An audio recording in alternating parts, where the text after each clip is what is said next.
안녕하세요. 저는 내일 모레면 70세가 되는 할머니입니다. 하루하루를 아주 바쁘게 보내고 있어요. 요즘은 손녀를 돌보고 딸이 살림을 하느라 정말 마음이 바쁘네요. 맞벌이인 딸은 열심히 일하고 있어요. 아침 일찍 출근해서 야근하는 날은 아이가 잠들 때까지 집에 돌아오지 못하기도 해요. 그런 아이들을 위해 집안일과 아이 돌보기에 최선을 다하고 있습니다. 예전에 제 아이에게 줄 수 없었던 것들을 손주에게는 모두 줄 수 있도록 노력하며 아이와 함께 소중한 시간을 보내고 있어요. 부족했던 사랑과 시간을 최대한 채워주고 싶어요. 관심도 말이죠. 저는 시골에서 맏딸로 태어났습니다. 동생이 5명이나 있어서 어릴 적부터 동생들을 업고 집안일을 도맡아 했습니다. 그 당시에 집안의 큰딸들도 어릴 적부터 동생을 보살피며 집안일을 했었습니다. 혼기가 찾아 아버지는 시내에 있는 집안의 외아들에게 시집을 보냈습니다. 그 집안은 국밥집을 운영하고 있었는데 당시에는 가부장적인 분위기였고 아버지의 말씀이 법이었던 때였습니다. 그러니까 제가 어떤 힘을 가졌을까요? 종잣돈이 없어서 좋고 싫고를 할 수 있는 여건이 없었던 것입니다. 얼굴 한 번도 보지 못한 사람과 시집가야만 했어요. 그래도 시내에서 국밥집을 했다가는 부잣집이라는 소문이 있었고 다른 사람들도 국밥집 아들이 잘생겼으니 부럽겠다고 했죠. 잘 몰랐고 어렸던 제가 단지 부잣집 잘생긴 아들에게 시집간다는 친구들의 부러움을 받으면서 조금은 설렜었던 것 같습니다. 결혼을 했지만 실제로는 들었던 이야기와는 전혀 달랐습니다. 왜냐하면 현실은 진짜 난장판이라는 말이 있잖아요. 정말 제 현실은 가혹했어요. 남편은 역시 얼굴이 말갛게 잘생긴 사람이었지만 천하의 난봉꾼이었습니다. 결혼 첫날부터 술에 취해서 부도덕한 행동을 해서 결혼 생활 내내 주사위 잡기에 빠져서 제가 도무지 그에게 얼굴을 한 번도 돌린 적이 없었습니다. 제가 시내 작은 회사에서 일은 했지만 월급을 한 번도 받은 적이 없습니다. 남편의 월급으로만 생활을 해온 사람을 보면 이제 70살이 다 되었지만 그 현자인 것이 부럽습니다. 내 평생 동안 다른 사람이 벌어준 돈을 한 번도 받아본 적이 없는데 이런 팔자가 그렇게 나쁜 건 아니라 생각합니다. 남편은 집안일에는 신경을 쓰지 않는 사람이어서 국밥집은 시어머니께서 꾸며주시고 계셨습니다. 남편을 일찍 잃고 혼자 국밥집을 하려고 했던 것이었죠. 꾸며가는 시어머니는 정말 억울한 사람이었어요. 그래서 나를 무료로 썼던 것처럼 대우했죠. 결혼 다음 날부터 새벽에 일어나 국밥집에서 일을 해야 했기 때문에 일이 상상보다 힘들었습니다. 새벽에 고기를 다듬고 뼈를 끓이고 재료를 손질하고 하루 종일 손님을 상대하고 그 후 일 처리를 해야 했기에 어느새 한밤중이 되었습니다. 하루 종일 허리를 폴 수 없이 일하는데도 시어머니로부터 칭찬 한마디를 듣지 못했네요. 처음부터 성격이 엄격하셨는지 아니면 장사를 하면서 거칠어진 것인지는 몰라도 마음에 들지 않으면 곧장 막말과 고함을 퍼부었죠. 그래서 혼자 숨어서 일하다 말았습니다. 눈물을 닦은 적도 많았어요. 그래도 저는 버텨야 했어요. 어디 갈 곳도 없었으니까요. 그 당시에 이혼이라는 건 신문에서나 보던 일이었지 제 같은 사람에겐 상상조차 못할 일이었습니다. 여자 혼자 몸으로 어디 가서 살기도 쉽지 않은 게 실상이니까요. 그나마 가끔 장날에 동생들이 국밥집에 쭈뼛쭈뼛 들어오면 아무리 바빠도 한쪽에 자리를 만들어서 국밥 한 그릇씩 가득 퍼다주고 그걸 먹은 동생들이 너무 좋아하는 모습을 보는 것이 즐거움이었습니다.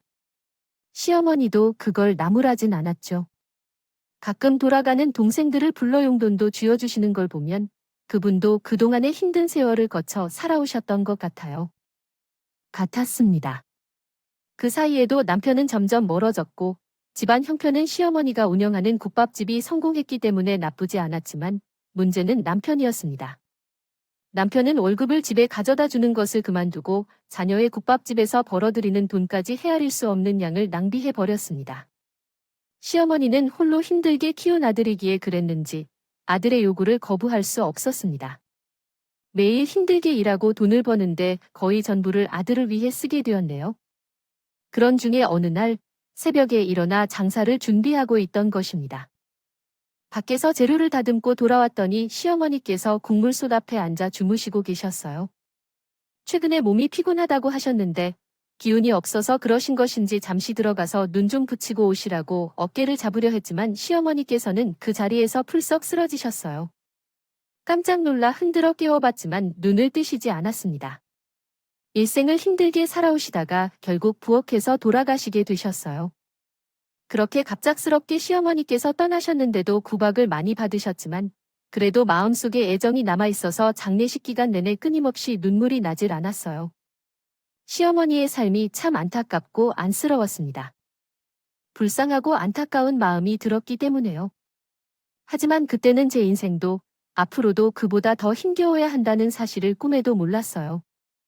시어머니가 떠난 후 국밥집을 운영하게 되었고 집안의 경제적 상황도 더 분명하게 알게 되었어요. 국밥집에서 벌어들이는 돈은 생각보다 많지 않았는데 시어머니가 힘든 분들을 위해 국밥을 싸게 팔아서 그랬던 거죠. 그래도 남편이 가져가는 돈은 상당한데 거의 대부분을 가져가고 있더라고요. 그때부터 남편과의 관계가 점점요. 제가 어머니처럼 돈을 주려고 하지 않자 언성이 높아졌어요. 제가 호락호락하지 않자 남편은 제가 없을 때 금고에 손을 대기까지 했답니다. 어제 돈통에서 돈을 가져가고 오늘은 재료비로 사용해야 할 돈인데 그것을 가져가면 어떡하나요? 아, 이 돈은 내 돈인데 왜 내가 가져가지 못하고 왜 이런 일이 일어나는 걸까요? 당신 돈이라는데 가게를 운영하면서 내가 번 돈인데 무슨 말인가요? 게다가 그것은 재료를 살 돈이었는데 당신이 맨날 가져다 쓰는 탓에 재료상의 외상이 많이 쌓인 상황입니다. 월급은 어째서 이런지 정말 이해가 안 돼요. 내가 보는 돈 정말 유쾌하고 웃긴 일이네요. 야, 그 가게는 우리 엄마 소유가 아니야. 그러니까 이제는 당연히 내 것이라고 내가 내 돈 가져간다는데 왜 말이 많아? 재료비가 없으면 더 열심히 일해야 해요. 우리 엄마는 한 번도 이런 소리를 한 적이 없었는데 너는 뒷구멍으로 돈을 빼돌리고 있다는 거 아니에요? 시어머니는 한 번도 아들에게 아쉬운 소리를 하시지 않으셨어요. 재료비가 쌓여도 늘 사정해서 나중에 두면은 했으니 이런 사정을 알리지 않았어요. 이렇게 남편과의 사이가 틀어지기만 하던 어느 날 낯선 사람들이 가게를 찾아왔어요. 여기 다음 주까지 비워줘야 하는 거 알고 계셔야 해요. 오늘 주인분을 모시고 왔으니까 자세히 설명해 주세요.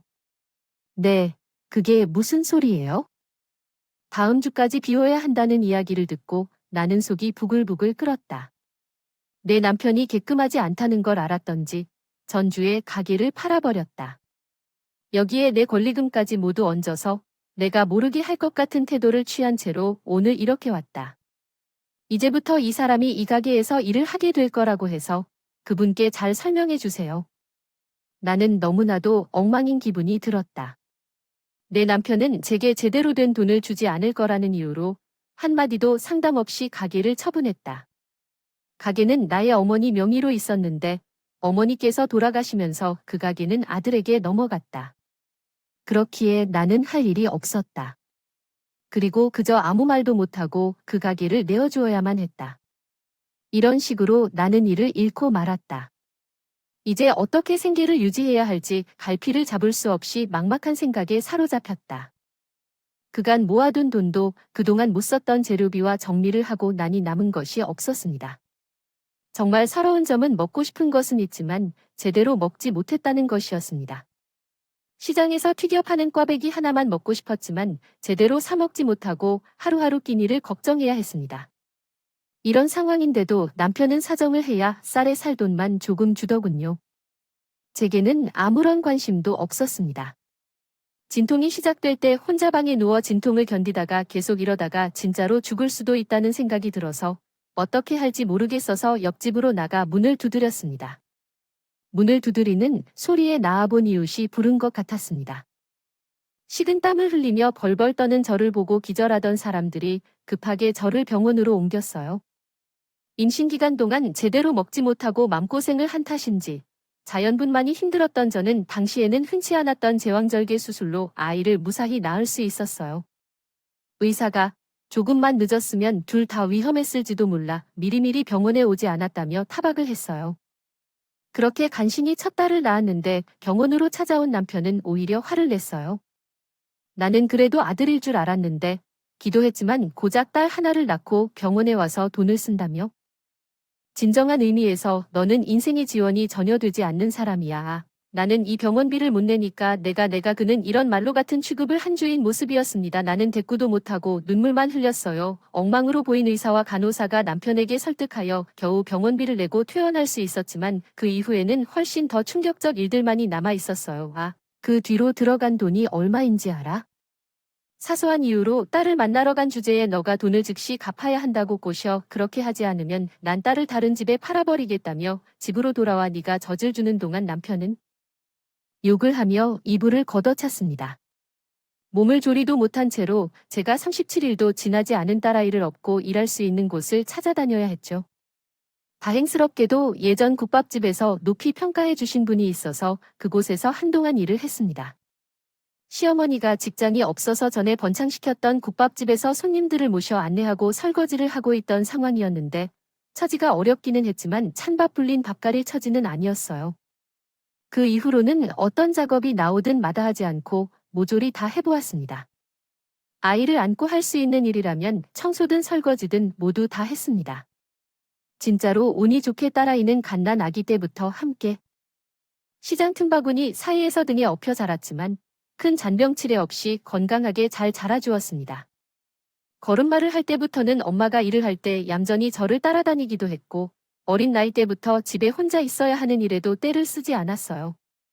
저는 그런 아이를 보면 더욱 열심히 일했네요. 어느 순간부터 남편은 회사를 그만두고 집에만 틀어박혀 있더군요. 무슨 일을 하는지 알 수도 없었고 물어도 대답해 주지 않았습니다. 아침에 밥을 차려놓으면 느지막이 일어나 제가 차려놓은 밥을 먹고 저녁이 되어서야 집을 나갔다가 새벽에 들어오곤 했어요. 늘 술 냄새와 다른 여자들의 붓혈슬이 났어요.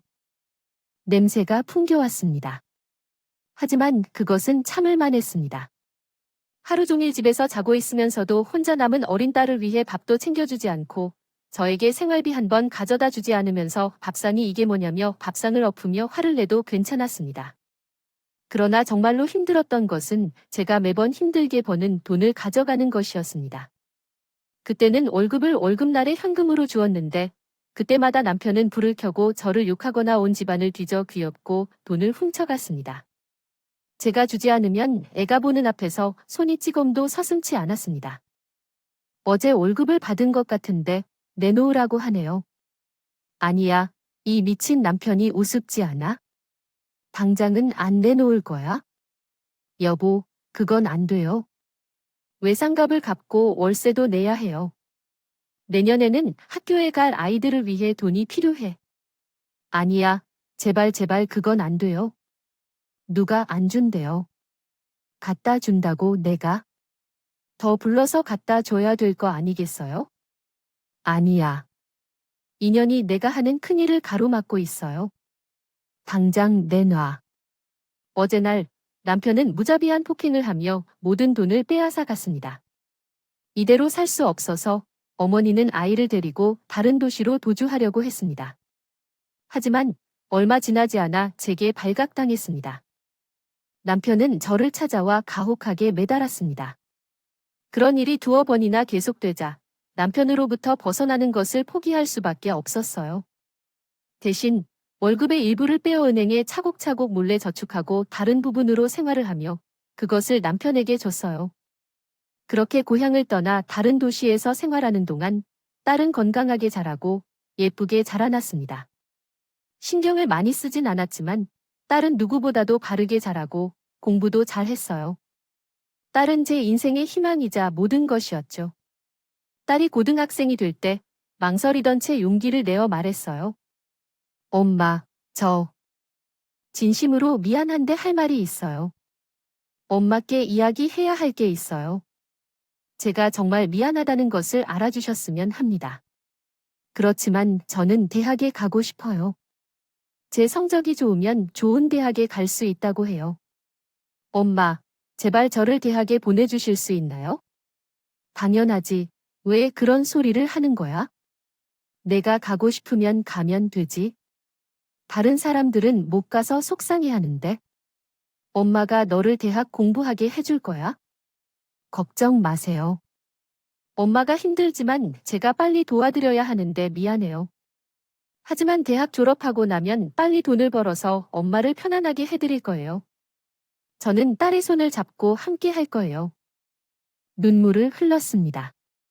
다른 아이들과 같았으면 당연한 일을 이렇게 미안해하며 말하는 딸에게 미안하기도 했고, 동시에 기쁜 마음이 들기도 했습니다. 걱정 마세요. 엄마가 대학 등록금은 따로 모아놓았고, 대학에 다니면 엄마가 생활비를 잘 지원해 줄 테니까 열심히 공부만 하세요. 엄마가 걱정할 일은 없어요. 우리 딸이 하고 싶은 대로 해도 돼요? 엄마, 고마워요. 정말 감사해요. 우리는 서로를 껴안고 한참을 울었습니다. 그러나 딸의 대학 등록금이 이미 마련돼 있다는 사실이 남편에게 드러나 버렸어요. 딸이 부주의하게 아빠 밥상을 차리다가 대학에 가면 챙길 사람이 없어서 아버지도 혼자서 밥을 챙겨 먹으라는 얘기를 하게 된 것이죠. 딸 아이를 다그쳐 사실을 알게 된 남편은 온 집안을 샅샅이 뒤져서 저가 딸을 위해 저축해 놓았던 통장과 도장을 들고 집을 나가 버렸습니다. 사실을 알고 급히 집으로 돌아왔지만 남편은 연락도 되지 않았고 통장의 돈은 전부 사라진 상태였어요. 엉엉 우는 아이를 달래기 위해 저는 속상한 마음을 억누르고 있어야 했죠. 할 수 없는 일이라 저는 한층 더 열심히 일해야 했습니다. 그렇게 반년 정도가 지난 어느 날 갑자기 남편이 집으로 찾아왔습니다. 갑자기 국밥집을 열겠다며 같이 앉아서 일하자고 하는구나. 국밥집을 운영하려는 거겠구나. 넌 경험이 있으니 잘할 거라 생각해. 회사 다니는 일이 지겨우니까 나는 작은 가게를 하나 구했어. 너가 거기서 일하면 우리 엄마에게 배울 게 많을 텐데. 돈을 가지고 가게를 산 게 아니잖아. 너는 가게를 운영한 적도 없는 것 같은데. 정말로? 하람이 하면 되지. 어쨌든 내가 말이 많아서 빨리 나와. 남편을 따라간 곳은 정말 안정된 식당이었어. 그 가게 주인은 남편과 한국 사람이었어. 시어머니가 운영했던 국밥집을 잘 아는 그 사람이 가게를 내고 남편과 함께 일했었어. 찾으러 왔습니다. 예전 방식으로 가게를 열어보자고 했던 것입니다. 남편은 빼앗긴 딸의 등록금을 들고 가게를 열었습니다. 시어머니가 사용하던 레시피를 제공해야 하는 것이 좀 찝찝했지만 일단 우리는 가게를 시작했습니다. 처음 가게를 시작하는 것은 굉장히 어려웠지만 우리 국밥집은 입소문을 타고 유명해졌습니다. 하루 종일 손님들이 몰려들었고 방송에도 몇 차례 소개되는 유명한 가게가 되었죠. 저는 눈을 떴다 하기 힘들 정도로 정신이 없었습니다. 가게에 투자금만 내며 운영에는 손대지 않을 것을 제안한 사람은 단지 남편뿐이었습니다. 남편과 함께 있었지만 남편은 거의 도움이 되지 않았습니다. 손님 대접을 맡았지만 너무 서툴러서 다른 직원을 고용해야 했고 주방과 관련된 모든 일은 전적으로 제가 맡았습니다. 하지만 매일 매출이 어떻게 되는지, 음식점에서 벌어들이는 금액이 얼마나 되는지는 전혀 가르쳐 주지 않았습니다. 식당을 운영하는 매니저와는 두 사람만 알고 있었습니다. 그 식당 매니저는 화려하게 생긴 중년 여성으로 수원이 칭찬을 잘 받았습니다. 남편과 그 매니저 사이관계가 수상하다는 소문이 돌았지만 사실으로는 별로 신경 쓰지 않았습니다. 그저 열심히 일해서 돈을 벌어 우리 딸의 교육을 지원하는 것이 제 목표였습니다. 어느 날 모처럼 쉬는 날이어서 집에서 편안히 쉬고 있을 때 남편이 집으로 들어왔습니다. 그를 만나게 되었어요. 놀랍게도 그 옆엔 매니저라는 여성도 함께 있었어요. 아니에요. 왠지 그렇게 된 거야? 매니저가 왜 함께 왔지? 내가 알 필요 있어? 너희들까지 뭘 알아? 뭐라도 하려는 거니까? 예, 난 나갈 거니까 내 짐 좀 싸줘. 아니야. 이 집이 내 집이라서 내가 나가는 게 더 빠를 거야. 나가라니, 얼마 안 보고 어디로 가라니? 대체 무슨 일이야? 잘 몰라. 그렇지만 지금 당장 어디서 지낼 곳이 없다는 거야? 나 이제부터 옐랑 살아야 해서 빨리 둘 다 나가. 그게 뭔 소리야? 여긴 내 집이야. 나가려면 내가 나가야 돼. 여자는 또 뭐야? 당장 나가라고 해주었더니 남편은 제 뺨을 힘차게 휘갈겼습니다. 아, 진짜 이게 끝까지 구질구질하게 하는구나. 어차피 우리가 얻은 돈도 우리 엄마가 개발한 메뉴로 남기는 거야?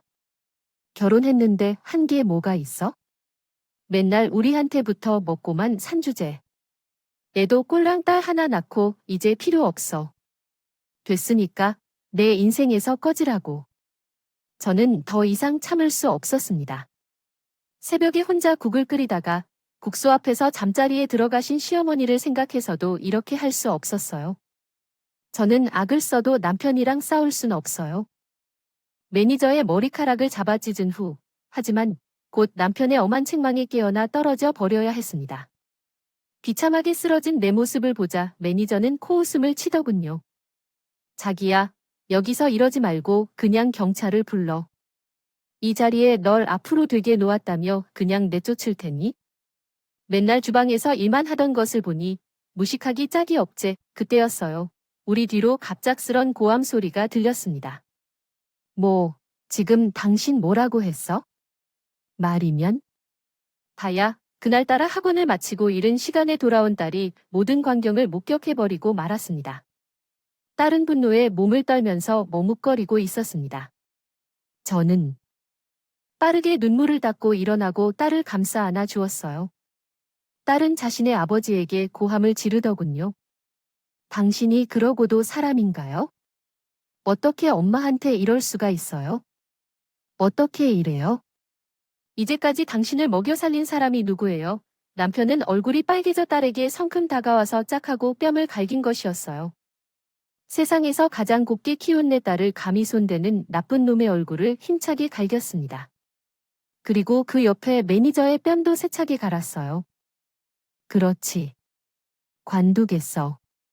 다시 너희 앞에 나타나지 않으니까 걱정하지 마. 하지만 깔끔하게 모든 것을 정리해야 해. 내가 갖는 것은 모두 가져갈 것이기 때문이야. 그렇게 이해해. 나는 딸을 손을 잡고 집을 나섰어. 눈물이 쏟아졌지만 내보다 더 울던 딸을 달래야 했어. 그래서 우리는 그 집에서 쫓겨났어. 믿기 어려운 사실은 내가 열심히 일해번 돈은 하나도 남아있지 않았다는 것이었어.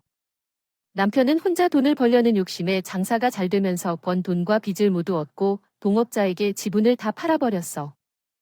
주어와 서술어 간 관계를 명확하게 하기 위해 문장을 다음과 같이 재구성할 수 있습니다. 월급으로 살 수 있었던 것조차도 웃도록 과다한 돈을 얹어서 샀었죠. 그동안 제가 일한 월급은 제 몫이라는 것을 어디에서도 찾을 수 없었어요. 집도 이미 담보로 잡혀 있어 건드릴 수조차 없었죠. 더 이상 할 수 없는 상황에서 딸과 나는 집에 있던 몇 개의 옷까지만 챙겨서 남편이 던져준 월세 보증금만을 가지고 이사를 떠났어요. 운이 좋게도 이혼을 순리하게 해준 것은 참으로 다행스러운 일이었죠. 그 당시 딸은 고3이었습니다. 다른 가정에서는 아이들을 위해 매일 아이 시중을 들어도 부족한 판에 우리 딸은 매우 어려운 상황을 겪어야만 했습니다. 그러나 우리 딸은 남보라는 듯 좋은 대학에 통합하여 입학했어요. 합격 후에 딸과 저는 단칸방에서 함께 울면서 안고 있었습니다. 대학 등록금으로 인한 문제가 있었지만 예전에 가끔 국밥을 먹으러 오던 동생이 조카의 등록금을 지원해주겠다며 돈을 주었습니다. 예전에 시내에 나가면 누나가 끓여주던 국밥 한 그릇이 얼마나 좋았는지 몰랐던 것 같아요. 시어머니도 마른 거칠어도 우리가 가면 항상 용돈을 주셨어요. 중학생이 되면서도 같이 지날 때에 신발을 사도록 돈까지 주셨죠. 이제는 제가 도울 수 있으니 혼자 고민하지 말고. 그간 힘들었던 것만 기억했었는데 혼자만의 것은 하나도 없다고 생각해요.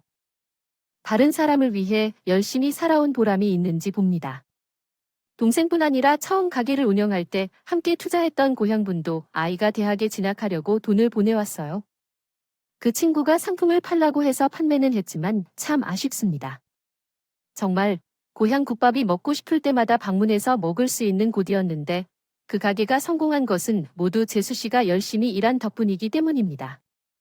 제가 조금 도울 수 있도록 해주십시오. 늘 도와주셔서 돈을 많이 벌게 된 것도 그 덕분입니다. 아이는 건강하게 대학에 입학했고 예전 동업자의 도움으로 제가 말썽스러워져서도 도와주어서요. 저희는 작은 가게를 차리게 되었습니다. 규모는 이전 가게와 비교해도 절반도 안 되지만 이제는 누구의 간섭도 없이 편안하게 운영할 수 있어서 몸도 마음도 편안합니다. 가게는 꾸준히 번창하였고 큰 돈은 아니지만 딸과 제가 생활비는 벌 수 있었고 매달 저축도 가능했습니다. 딸은 공부와 과외로 등록금을 벌며 학교를 다니고 있었어요. 저는 딸을 말려도 이 정도는 엄마와 비국하면서 씩씩했습니다. 딸은 야무지게 대학을 졸업하고 좋은 회사에 취직하여 잘 성공하였죠. 몇 년 후엔 자기를 똑 닮은 건실한 젊은이도 소개해주어 결혼까지 이루어졌습니다. 다행히 사돈댁은 인품이 좋아서 우리의 사정을 개의치 않아야 했고, 그래서 둘은 결혼을 하여 아이도 하나 낳았습니다. 제가 아이를 낳고도 일을 계속하고 싶어하는 딸을 위해 식당을 정리했습니다. 제 딸에게 못해준 사랑과 애정, 그리고 시간을 온통 아이에게는 듬뿍 쏟아주고 싶었기 때문입니다. 이제 몸도 예전과 같지 않아서 식당을 계속 운영하는 것도 힘에 겨웠습니다. 그동안 꽤 번창하여 지역 맛집으로 소문난 가게를 도와준 동업자에게 맡겼습니다. 그 어느 누구에게도 마지막까지 알려주지 않았던 레시피도 함께 전달했습니다. 이제부터 이 가게는 신세를 갚는 것으로 간주해주세요. 그리고 제가 식당을 맡기로 하면 시어머니가 평생 개발해온 메뉴가 없어질 것입니다. 이보다 누구보다 열심히 일하는 사장님께서 이어가 주시길 바라며 그게 좋을 것 같습니다. 저는 국물에 들어가는 재료와 배합 비율을 자세하게 전달했고, 이는 우리 시어머니만이 알고 있던 정보였습니다. 이제 제가 사장이 되었지만 동업자는 다음과 같이 말씀하였습니다. 이 가게는 영원히 재수 씨의 것으로 기억될 것이고, 등록까지 마쳐 다른 사람들은 본딴할 수 없을 것입니다. 아직 지분을 보유 중이시니까요. 제가 열심히 일하겠습니다. 감사합니다. 재수 씨. 저는 그때 제 인생 한 페이지를 마무리하고 떠났어요. 그럼 잘 살아왔다고 제 자신을 위로했죠. 그리고 하루하루 아이가 커가는 것을 지켜보면서 딸 부부의 뒷바라지를 하며 행복한 날들을 보냈어요. 마치 내가 아이를 낳아 다시 키우는 것 같이 너무나 행복한 시간들이었어요. 그런데 이번 여름에 사위와 딸이 함께 여행을 가자고 하더군요. 나는 됐으니 너희들끼리 다녀오라고 해도 딸 부부는 끈질겼습니다. 엄마도 같이 가자고 하는데 그렇게 안 다녀봤잖아. 지금이 가서 온천도 하고 하는 것이 좋을 것 같아요. 특히 나이가 든 분들이 즐기는 것이라던데요. 글리조트로 잡았다는 얘긴데. 아이쿠, 됐어. 이 나이에 어쩌다 여행이야. 가족끼리. 오붓하게 다녀와. 그래야 여행이지. 내가 가면 정서방하자니 불편하잖아. 아니, 장모님, 그게 무슨 말이에요? 장모님은 가셔야 더 편해요. 아이도. 장모님 얼마나 좋아하시는데요? 아이쿠, 알았어요. 알았어. 그럼 여행 가서 내가 아이랑 잘 놀 테니까 둘이 오붓하게 데이트도 하고 그래. 그렇게 하면 우리는 여름 휴가를 가게 돼요. 딸 부부가 예약한 곳은 경치 좋은 바닷가에 위치했는데 노을지는 바다를 보며 온천욕을 할 수 있어서 가족뿐만 아니라 노인들에게도 인기가 아주 높았어요. 고급스러운 곳이었어서 1박 요금도 만만치 않았어요. 그곳에 도착해서 귀여운 손주와 함께 바닷가에서 모래놀이를 즐기고 맛있는 저녁을 먹으며 멋진 풍경을 감상하며 온천욕까지 즐기며 꿈 같은 시간을 보냈습니다. 3일이었지만 너무 행복했어요. 그러나 여행의 마지막 날, 이 행복에 찬 물을 끼얹는 일이 벌어졌어요.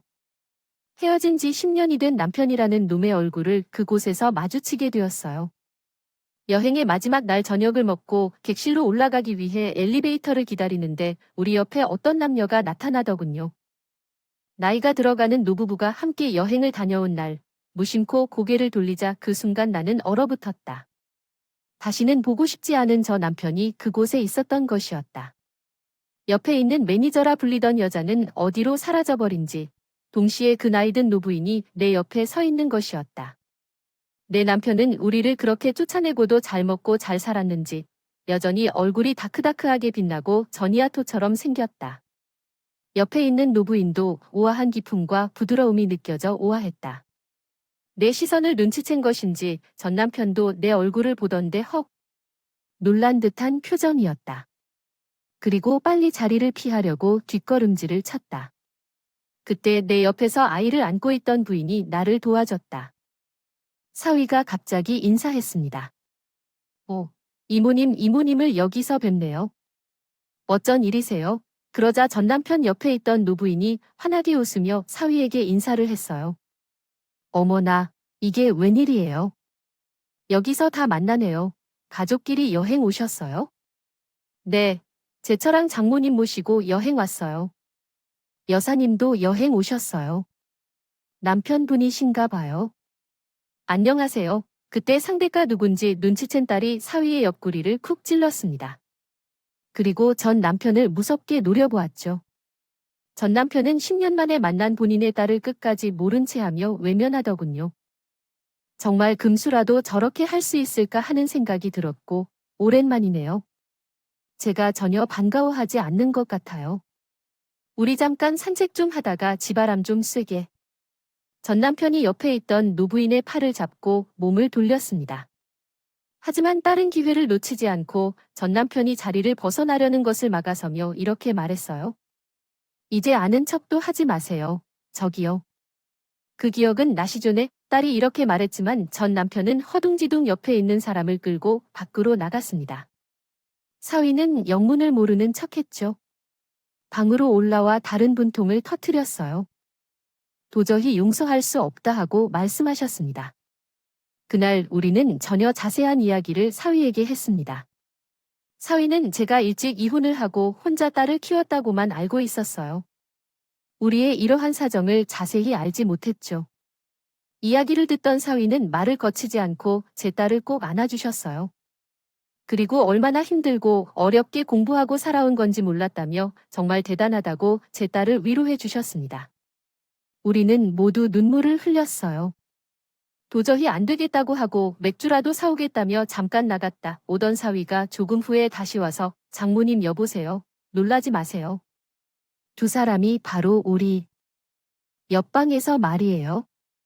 저 올라오면서 옆방으로 가는 길에 그들을 보았어요. 이런 우연이 신기하네요. 그때 그 매니저란 여자는 어쩌고. 그리고 또 그런 여자를 만났대요. 오랜만에 여행 왔다가 짜증나서 진짜. 근데 그분은 우리 회사 건물 주시고 평소에 정말 인자하시고 인품도 좋으신 분이셨어요. 예전에 사별한 사람이라고 하셨는데 곧 결혼할지도 모른다는 소문이 돌았대요. 두 분이 만나는 걸로 보이는데 정말 인연이겠죠? 아주 물어봤더니 10년 만에 만난 딸도 아는 척을 안 한대요. 정말 나이 먹어도 왜 저렇게 살지요? 날 팔았다. 진짜. 제 생각에는 조금 이상하다고요. 들었습니다. 분명히 얼마 전까지 들은 바에 따르면 그 매니저와 결혼했다는 소식을 들었습니다. 도와주신 사장과는 절연하게 되어서 최근 소식을 알지 못했지만 그때 바람 피웠던 매니저와 결혼하고 가게를 한다는 얘기를 들은 적이 있습니다. 오지랖일 수도 있는 깨끗한 간섭으로 인해 사위에게 조언했습니다. 그때 바람을 피웠던 여자와 결혼한다고 우릴 쫓았던 일, 그 여자와 그 사이 헤어졌는지 알아보기를 권해드립니다.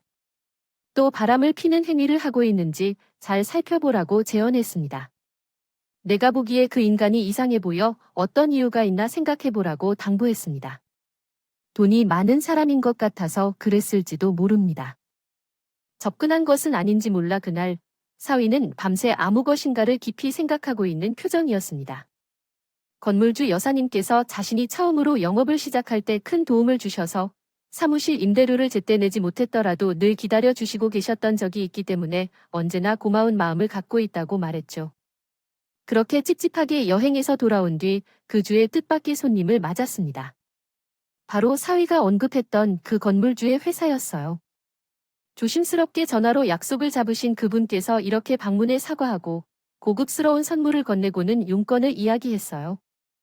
들었을지 모르겠지만 저는 사모님의 전 이웃이었던 사람을 만나게 되었습니다. 20년 넘게 사별한 지금은 앞으로 여생을 함께 할 사람과 함께하고 싶은 생각이었어요. 자녀들도 성인이 되었기 때문에 지금 이 사람과 함께할 수 있으면 좋을 것 같았습니다. 그는 내게 맞는 사람 같았고 신뢰하게 되었어요.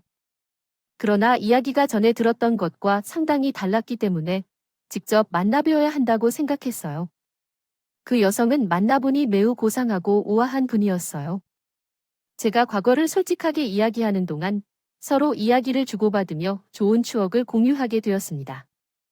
함께 웃고 함께 온 우리는 서로가 얼마나 오래 지냈는지 깨닫지 못할 정도로 시간을 보냈습니다. 이야기를 주고받으며 울면서 상대방은 어떻게 자신의 재산을 받았는지를 전해주었습니다. 그녀는 친부로부터 물려받은 재산과 먼저 돌아간 남편이 남긴 재산이 넉넉해서 그것을 기반으로 노력해서 살아왔다고 말했습니다. 그런데 재산이 풍족하다고 해도 여자 자신이 그 재산을 지키며 살아가는 것은 쉬운 일이 아니었다고 합니다. 재산을 노리고 접근하는 사람들도 많았고 우리는 우리의 마음을 이해하고 그 마음을 느낄 수 있었던 만큼 서로를 쉽게 이해할 수 있었습니다. 그 이야기가 끝나고 나면 그 여사님은 나의 손을 꼭 잡았습니다. 걱정하지 마세요. 그 모진 세월을 버텨내고 이렇게나 훌륭하게 살아오셨으니 꼭 보답을 받으실 거예요. 보세요. 따님이 그렇게 훌륭하게 잘 자랐잖아요. 제가 힘들게 살아오신 그분이 헛되지 않다는 것을 조금이라도 보여드릴게요. 그 말이 그때는 어떤 의미인지 잘 몰랐습니다. 하지만 그분이 하신 말뜻을 저는 얼마 지나지 않아 아주 정확히 알게 되었어요. 한 달 정도 지났을까 미친 듯이 초인종을 누르는 소리에 놀라 인터폰을 보니 전 남편이 서 있더군요. 여기 대체 왜 찾아왔나 했더니 전 남편이 현관문을 발로 차고 두드리며 악을 썼어요. 야, 너는 내 인생 앞길을 막은 사람이라는데 내가 뭘 잘못했다고 망쳤단 말이야? 당장 나와. 안 나오면 들어갈 수 없다는 걸 알아? 내가 나를 보면 죽인다고 말할 거야? 밖에서 현관문을 발로 차고 소리를 질러 아기를 놀라게 해울게 했어. 경찰에 전화해 경사가 오니까 딸과 사위 사이의 문제에 대해 이야기했어. 경찰이 도착해서 전 남편이 쫓겨난 뒤 딸과 사위는 되돌아왔어. 너한테 뭐 했다고 저런 소리야? 저 부잣집 할머니와 헤어진 것 같아요. 우리 때문이라며 난리를 쳤다가 전화로 욕을 하더니 직장까지 찾아와서 사실을 왜곡하고 경찰에 신고했고 건물 경비가 출입을 금지하여 다시는 찾아오지 못하도록 했던데 집까지 와서 놀랐어요. 정말 믿기 어렵네요. 우리 집은 대체 어떻게 알고 찾아온 걸까요? 전에는 제 사무실까지 찾아왔던 적이 있었어요. 진짜 집요하시네요. 그때였어요. 전 남편이 다시 집을 찾아와 문을 두드리던데요. 경찰서에 신고하고 훈방 조치를 받았지만 바로 다시 돌아와서 문을 두드리고요. 발로 차며 욕을 해드는 전 남편의 모습을 더 이상 참을 수 없었어요. 저는 아이를 딸에게 맡기고 현관문을 벌컥 열었으며 전 남편을 향해 악을 쓰려 했습니다. 야, 이 미친놈아. 여기가 어디냐고 와?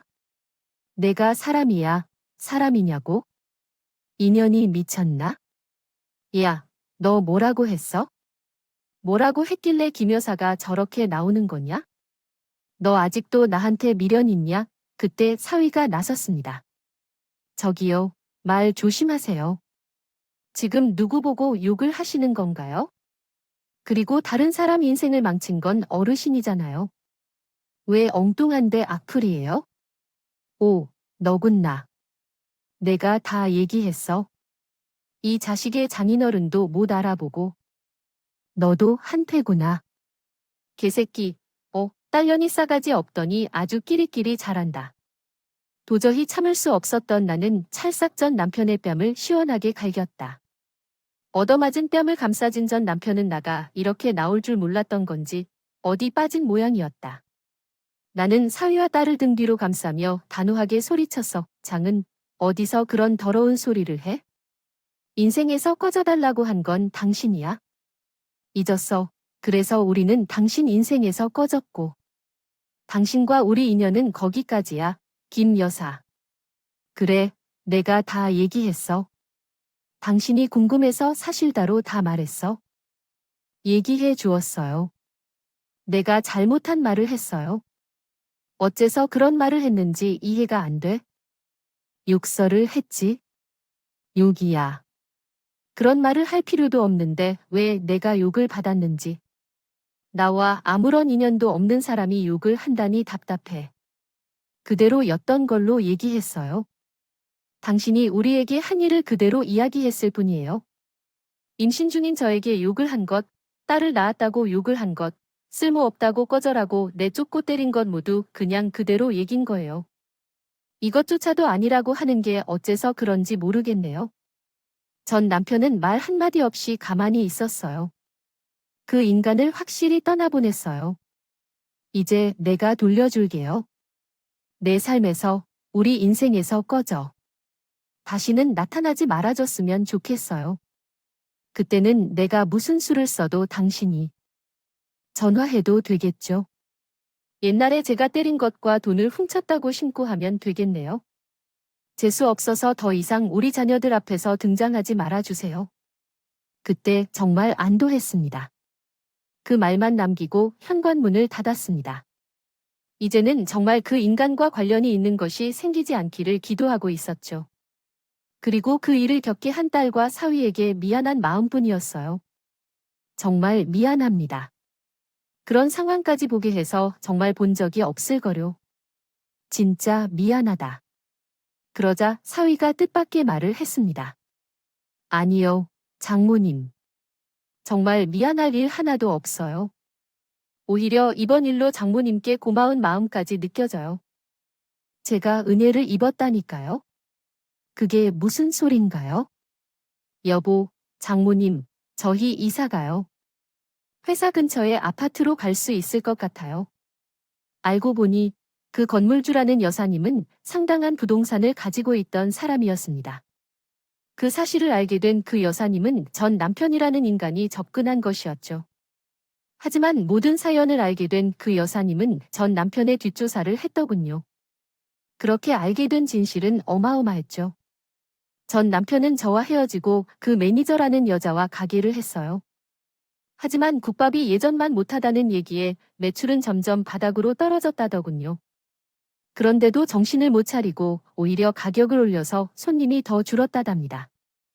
그때 그 매니저로 알려진 여자가 가게와 집을 팔고 혼자서 살았다는 거예요. 결혼할 만한 여자라고 생각했지만 전 남편이 알던 그 여자의 이름과 주민등록번호가 모두 가짜였어요. 전형적인 사기 당한 것이었습니다. 그렇게 한순간에 전 재산을 잃고 길거리에 나앉게 된 전 남편은 가까운 발효로 생계를 이어가다가 그 사모님을 우연히 만나게 되었어요. 자신을 아내에게 돈을 빼앗긴, 자식마저 빼앗긴 사람으로 포장했던 사람으로 알려진 만큼이었습니다. 그 사건에 마음이 가신 사모님에게 깨어나서 실은 뒷구멍으로 여사 소유의 건물 세입자들에게 돈을 꾸렸답니다. 월세를 내고 있는 집에서 일어난 일이었습니다. 모든 사실을 알게 된 사모님은 전 남편을 사기와 횡령으로 고발하고 거액의 손해배상을 요구했습니다. 그 사실을 저희 딸과 함께 사는 전 남편은 사무실뿐만 아니라 우리 집까지 찾아와 문제를 일으켰습니다. 사모님은 큰일이 벌어질 뻔했다며 자신의 삶을 살게 해준 데 대해 크게 감사했다고 합니다. 그리고 시내에서 제 딸과 사위가 일하는 아파트 한 채를 저렴한 전세로 제공하겠다고 했습니다. 우리는 이전의 집값 때문에 아이들의 직장과 멀리 떨어진 곳에 살았었는데 이제 사모님이 소개해준 집은 전체 소비 금액만큼 큰 곳이었습니다. 그렇다고 합니다. 사위의 사무실 월세도 깎아주었다고 합니다. 인생을 구해주었으니 이 정도는 해줘야겠다고 해요. 그리고 훌륭한 장모님을 두었으니 앞으로 더 열심히 일해야 한다는 말이에요. 우리는 그렇게 새 집으로 이사했습니다. 그래서 현재 딸과 사위는 불과 10분 거리의 집에서 출퇴근하고 있어요. 가족과 함께 보내는 시간이 늘어나 너무나 행복해하고 있어요. 전 남편은 결국 구속되어 법의 심판을 앞두고 있어요. 저는 사모님의 도움으로 제가 겪은 일도 모두 모아 고소했어요. 그러니 곧 남편은 그 처벌도 함께 받기였어요. 이 모든 것이 이제 제자리로 돌아왔습니다. 앞으로는 제 인생의 두 번째 단계를 시작해 보려 합니다. 손주와 딸아이를 키워가며 예전에는 할 수 없었던 사랑을 쏟아주며 나 자신도 잘 챙겨줄 생각입니다. 과거에는 권선징악과 같은 말을 믿지 않았습니다. 제 삶은 항상 어렵고 힘들고 불행한 일들만 있을 줄로 알았지만 살아보면 옛날의 생각이 틀렸음을 깨닫게 되었습니다. 그러므로 모든 것이 제자리로 돌아올 뿐만 아니라 어려운 날도 지나갈 것입니다. 그러므로 언제나 행복하고 즐겁고 활기차게 살아가시길 바랍니다. 이야기를 듣고 댓글을 기다리겠습니다. 구독과 좋아요를 부탁드립니다. 고민은 물론 알림 설정도 부탁드립니다. 오늘도 함께 읽어주셔서 감사합니다.